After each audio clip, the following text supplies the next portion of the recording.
গরমে একটা সুন্দর তিতর রেসিপি, উচ্ছে চিংড়ির ঝোল।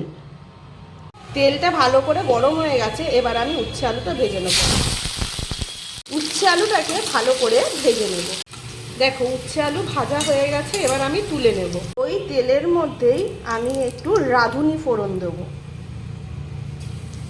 তাহলে আমি চিংড়ি মাছটা ঢেলে দেবো। চিংড়ি মাছটা ভালো করে ভেজে আমি ওর মধ্যে যেই ভেজে রেখেছিলাম উচ্ছে আলু, সেটা সুন্দর করে দিয়ে দেবো। আমি উচ্ছে আলুগুলো দিয়ে দিলাম, ভালো করে মিশিয়ে নেব।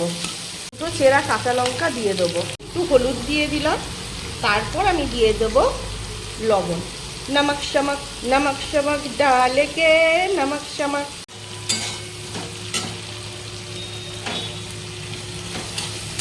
যেই এরকম ভাজা হয়ে যাবে জল দিয়ে দেবো।